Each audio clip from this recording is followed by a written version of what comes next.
Hey, everybody. Welcome to the Bible Difficulties and Answers podcast. I'm your host, Lance Smith, and it's Tuesday, Contradictions Day, folks. Grab your coffee and buckle up because we're diving into a head scratcher.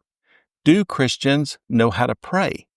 Is it like following a divine recipe for Grandma's famous chili? Or are we just tossing spaghetti at the wall, hoping something sticks? The Skeptic's Annotated Bible lobs two verses at us to stir the pot. First, Matthew 6, 9-13 from the New Living Translation, and this is the Lord's Prayer, where Jesus seems to hand us a prayer cheat sheet. Pray like this: Our Father in heaven, may your name be kept holy. May your kingdom come soon. Okay, you know it. Holy names, daily bread, keep the devil at bay. I know most of you memorized it from the King James Version, so go ahead and recite it with all those hallowed, thine, and thys. You sound like Shakespeare at a prayer meeting. But then Romans 8:26 crashes the party like a plot twist, and the Holy Spirit helps us in our weakness. For example, we don't know what God wants us to pray for, but the Holy Spirit prays for us with groanings that cannot be expressed in words. Hold up. So, do we know how to pray, or are we lost without a spiritual GPS? Is this a biblical face-off, or are these verses secretly holding hands? Let's unpack this, give the skeptics their day in court, and see if we can find solid footing, because I'm not here to leave you spinning like a hamster on a wheel. Let's kick things off with the skeptics, because they're charging hard at prayer, like they're trying to dunk on LeBron in a pickup game. They argue prayer's like a placebo. It's like chugging a sugar pill and thinking it's Tylenol. James Barringer's 2011 Faith Writers piece dives into this, citing a 1998 Duke University study where heart patients who were prayed for, without knowing it, recovered 50 to 100% faster. All right, score one for prayer, right? Not so fast.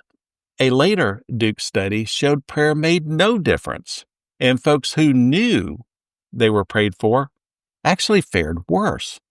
Skeptics pounce on this like a cat on a laser pointer, yelling, "Prayer's a crapshoot."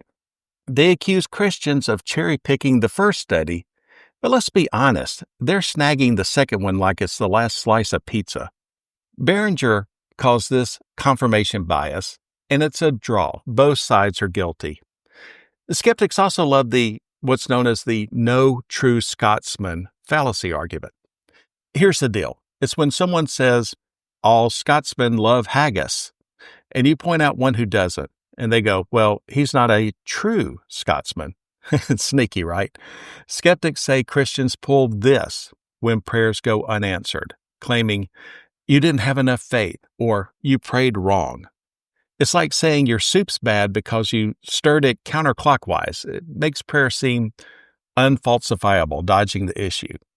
They also see a contradiction because they think Romans 8:26's "we don't know what to pray for" means Jesus' prayer model in Matthew 6 is useless. But they're missing the bigger picture. They mock prayer as magical thinking, like whispering wishes to a genie and calling it a rigged game show, with God's will as the catch-all excuse. They'll snark, "Why no regrown limbs, huh?" and roll their eyes at thoughts and prayers as a dodge for action, like offering a hug during a hurricane. They ask why prayers target small stuff like lost keys over global crises. It's a tight argument, folks. If prayer's a direct line to God, why is the signal so fuzzy? Now, let's flip to the Bible's playbook, because this Matthew versus Romans showdown isn't a cage match. It's a buddy cop movie where both verses are on the same team.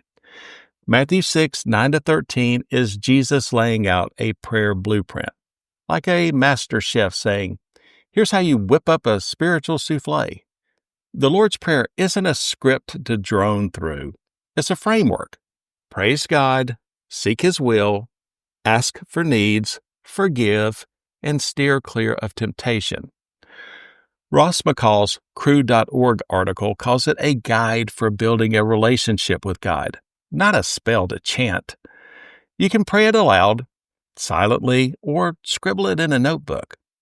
Acronyms like ACTS, which is adoration, confession, thanksgiving, supplication, or pray, praise, repent, ask, yield, give you guardrails.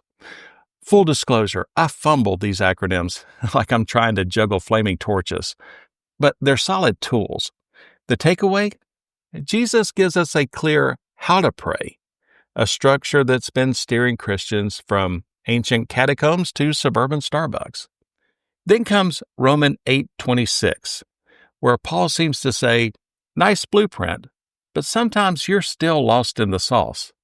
It's not that we don't know how to pray, but what to pray for.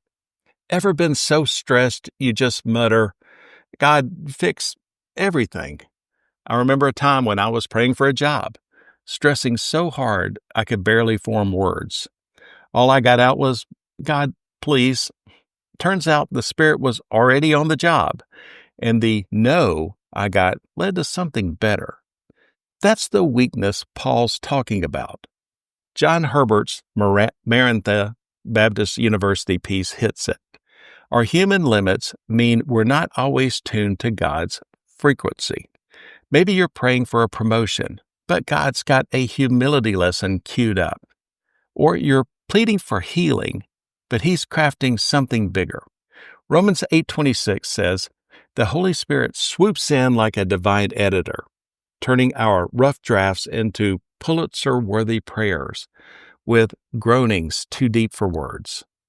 A.N. Hendricks in the Christian Study Library calls this a mystery. Prayers so profound, they skip human vocab, but land perfectly with God.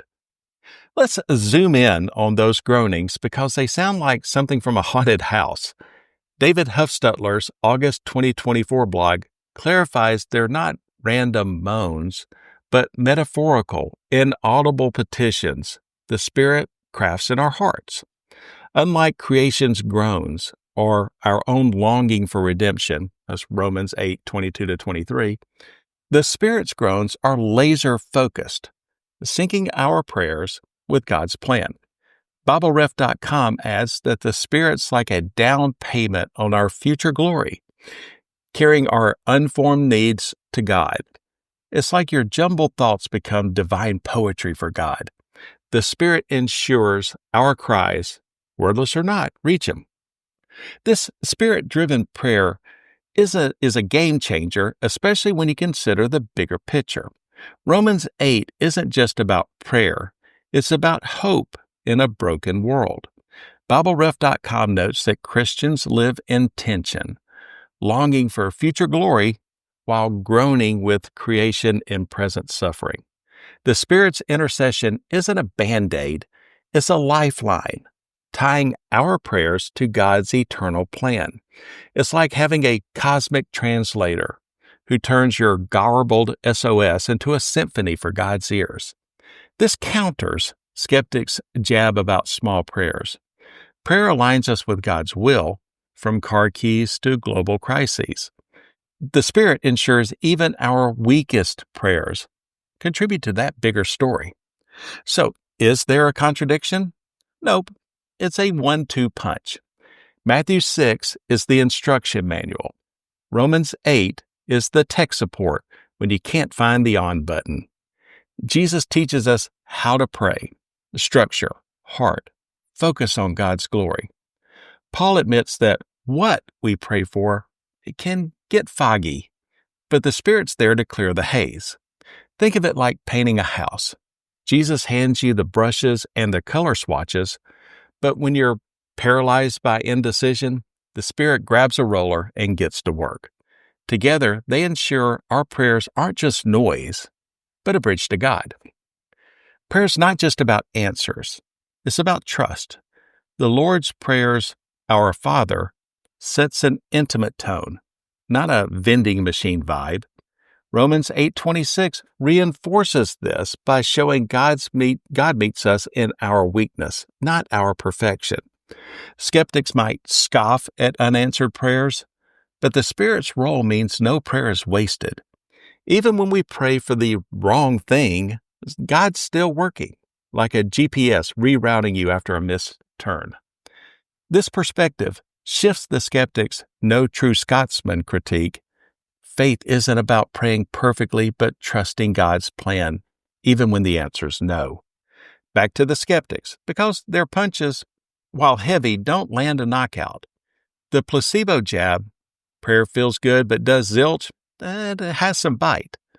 Conflicting studies like Duke's make it tough to call prayer a scientific home run. But Behringer's spot on. Demanding lab-grade proof for prayer is like asking to weigh joy on a scale. Science rocks for mapping DNA, not mapping faith. The game show jab misses the mark. Prayer's about aligning with God, not bending Him to our whims. Mocking thoughts and prayers as an action, sometimes fair, but it assumes prayer is a substitute for action, not a spark for it.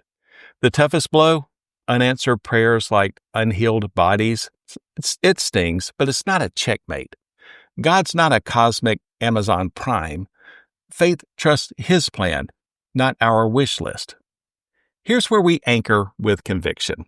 Christians do know how to pray thanks to Jesus' master class in Matthew 6, 9-13. The Lord's Prayer is a roadmap, praise, provision, protection, all rooted in trust.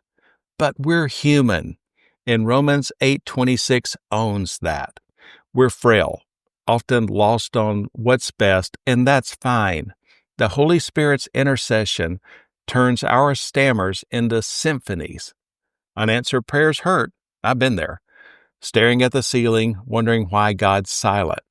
But Romans 8:26 reminds us the Spirit's praying for us even in those raw moments, weaving our pain into God's bigger plan. This isn't a contradiction, it's a divine duet. Skeptics can keep their microscopes, but their demand for proof sidesteps prayer's core. It's a relationship, not a formula. Studies may wobble, but faith stands on God's promise, not percentages. Romans 8:28 seals it. All things, even our clumsy prayers, work for good. That's not a sugar pill, it's a lifeline. So, here's your homework, because I'm not just here to ramble like a late-night infomercial. Pick an acronym, ACTS, pray, heart, whatever clicks, and give it a spin this week. Try the PRAY acronym. Start with praising God for something specific, like a sunset or a kind friend. Then repent of a recent slip-up. Maybe you snapped at someone. Ask for a need, like empathy, and yield by saying, God, your will be done. It's like a 4-step dance to get your heart in sync with God. Jot your prayers in a journal, take a prayer walk, or just sit quietly, letting the Spirit do the talking.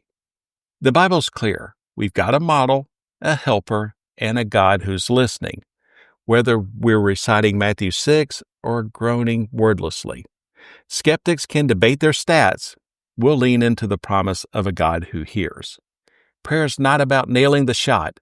It's about staying in the game, trusting the coach has the playbook. So, start small, pray often, and let the Spirit carry the rest. You're not shouting into the void. You're talking to a Father who's all ears. That's a wrap for the Bible Difficulties and Answer podcast. Drop a comment, share with a pal, or shoot us an email at BibleDifficultiesAndAnswers@gmail.com. Let's keep the chatter going on our Facebook page. Check our website for sources like crew.org and Faith Writers. Episodes are live at BibleDifficultiesAndAnswers.podbean.com. Binge like it's a Netflix drop. Like, subscribe, toss us a 5-star review on Apple Podcasts, Podbean, Spotify, or YouTube. It spreads the word. I'm Lance Smith, your guide navigating the Bible's twists and turns like a trusty Sherpa. Keep wrestling with the Word, and let's keep digging into these mysteries together. Here's wishing you good luck, good health, and God bless. So long, everybody.